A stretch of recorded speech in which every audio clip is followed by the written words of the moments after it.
अभी देखिए, MBBS करने वाला डॉक्टर बनता है, B.Ed करने वाला मास्टर बनता है, LLB करने वाला वकील बनता है। यहाँ एक जिसकी रेपुटेशन कभी खराब होगी, गुंडा बदमाश या किसी ने अलीगल पैसा कमा लिया होगा, वो नेता बनता है। अगर इंडिया का प्रेसिडेंट भी है, हर चीज के लिए आप एलिजिबिलिटी मांग रहे हैं। अगर इंडिया के प्रेसिडेंट को एक SLR का साइड रेडियस भी पता नहीं है, जिसको RMT की डिग्री नहीं, स्वास्थ्य मंत्री, इधर राजभर मोर्चा में देखा और रक्षा मंत्री, तो हर चीजें सब सिस्टमेटिक। किसी भी आप कंपनी में जाओगे, क्या आपके पास में अप्रेंटिस का डिप्लोमा है, फलाना ठिकाना, जब कहते चीजें लेवल पे चल रही है, भर्ती होने जाते हैं, तो लगे 1600 मीटर की दौड़, 10 बीम, 9 फीट डिच, ये बीम बैलेंस, यानी पूरे पैरामीटर्स सब कुछ फिक्स किए जाते हैं। तो अब MNMP का देखो, आग लग जाए तो सेना, बाढ़ आ जाए तो सेना, बोरवेल में बच्चा गिर जाए तो सेना। अभी दिल्ली में एक जो आटम लिंक के संस्थापक है श्री रविशंकर, उनका एक प्रोग्राम हुआ था, पलटून ब्रिज किसने बनाया? सेना ने। हमने ठेका ले लिया, एक सिविल प्रोग्राम हो रहा है, जो अपनी अथॉरिटी, जो मिनिस्टर वगैरह फौज को आदेश दे रहे हैं, इंडियन रेजिमेंट में पलटून ब्रिज बना रही है सेना, और हमारी वैकेंसी कहीं है इंडिया गेट पे 13,000 शहीदों के नाम लिखे हुए, वो बोलते हैं देश अमीर जवानों का, लेकिन हमारी वैकेंसी कहाँ है? अभी किसी MLA MP सभासद के पास में जो कुछ कथित लीडर है, सब यहाँ जितने सैनिक बैठे सब जानते हैं, फोटो खिंचवाने से काम चलने वाला नहीं है।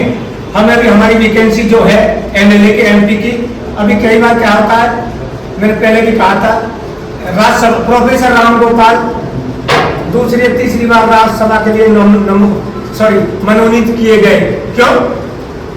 ये सोल्जर जो कोई सेना मेडल है, कोई शौर्य चक्र है, कोई महावीर चक्र है, जब ठुमका मार के कोई दूसरा वह राज्यसभा में पहुंच सकता है, लड़ाई लड़ने वाला सैनिक क्यों नहीं पहुंच सकता? और ये हमारे पॉलिटिशियन इंडिया के इन चीजों पर कभी गौर नहीं करते। एक बार लालू यादव, वो तो विवादित रहा है, आपने लालू यादव, उसने एक बार क्या काम किया था लालू यादव ने, ये अंदर की जो हम बनियान होती है ना, उसको कुर्ते के ऊपर पहन लिया था। लोग बोले देखो देखो, बोला बनियान तो अंदर ही बोला रहती है, बोला भाई ये अंदर पसीने में और पूरा मैल में सर्दी रहती है, तो इसको भी ऊपर आने का मौका मिलना चाहिए। तो वो भी एक सोच थी, काम उस उल्टे करे लालू यादव ने, वो चारा घोटाला फलाना ठिकाना, लेकिन वो बोलते नहीं जब खाना खाते हैं कार्बोहाइड्रेट, विटामिन, मिनरल्स वो तो अंदर रह जाते, कचरा बाहर निकल जाता है। तो जो कुछ चीजें पॉजिटिव होती है उनको हम ग्रहण करें, और जो खराब है उनको बाहर निकालें। तो अभी हम खुर्जा की मीटिंग में गए थे ना, खुर्जा की विधायक मीनाक्षी, उनसे मैंने जो खुर्जा के तहसील अध्यक्ष राजू साहब, उनसे भी कहा था कि मुख्यमंत्री योगी जी के सामने प्रस्ताव रखा, बुलंदशहर में 7 विधानसभा सीटें 2 फौजियों के लिए रिजर्व होनी चाहिए। अभी हर जगह इतने फौजी वॉलंटियर हो रहे हैं, सब कुछ हो रहे हैं। अभी मेरे जैसा डिफेंस मिनिस्टर हो ना, तो जितने नेता हैं, ये सड़क का पैसा फलाना नाली का, ये तो नकली देशभक्त बने घूम रहे हैं, इनको MI-38 में भर के मत फेंकें।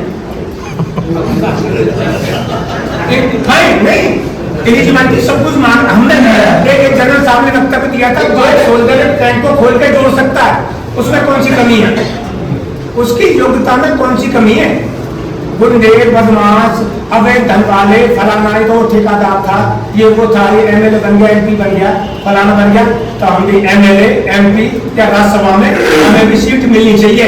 और ये आने वाले समय में भारत के लिए बहुत जरूरी है, बहुत ही, ये बहुत कांटे का पॉइंट है और इसको कोई नकार नहीं सकता।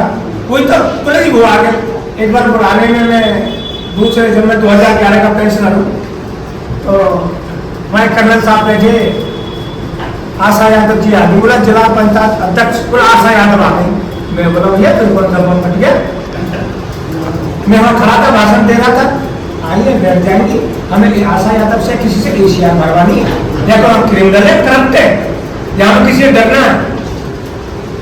तो बड़ा ये जो बोलते हैं ना लचीलापन फलाना ठिकाना, तो भैया लचीलेपन से तो काम चलेगा नहीं। जो कोई स्टेप लेना है वो बिल्कुल ठोस दिया जाएगा। विधानसभा चुनाव में अपना पूरे देश के लिए, मैं पूरे देश के फौजियों के लिए मैसेज दे रहा हूँ, हमारा भी वैकेंसी होनी चाहिए। हम गार्ड की नौकरी करने के लिए नहीं बने, है देश वीर जवानों का।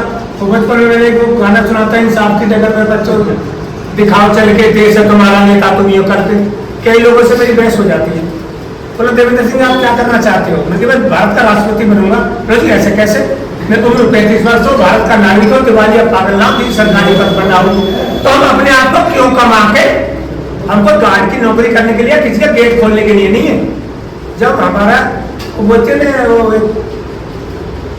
कविता है उसकी कुमार विश्वास की, बोला बन सकते थे जो शिलालेख अखबार बनाकर मत छोड़ो। तो हम सिर्फ ये फोटो खिंचवाने के लिए उसके लिए नहीं है, एक हमारा भी एक प्रेजेंटेशन जो हमारा देश में चल रहा, पूरे 16 सूत्रीय कार्यक्रम तो सेना संभाल रही है। अभी एक कानपुर में मकान गिर गया, बोले जी सेना जाएगी, कौन सी 9 में लिखा हुआ है कि हम जो मकान गिर गया उसे वो करेंगे। एक बार केरल में बात आई थी, जब रक्षा मंत्री थी निर्मला सीतारमण, बोला जी खंबे जो गिर गए हैं ना, इसको जो है सेना गाड़ेगी, हम बिजली विभाग के कर्मचारी, बाकी लोग क्या कर रहे हैं, इनकी सारी देशभक्ति, सारे काम, सारे सूत्र हम ही संभाल लें, बाकी भाग खाने के लिए। तो मेरा यही है सभी देशवासियों के जितने बाकी सोल्जर सुन रहे हैं कि चुनावों में, राज्यसभा में, MLA MP में हमारा सीट पक्की होनी चाहिए, अब लेके रहेंगे। जय हिंद जय भारत।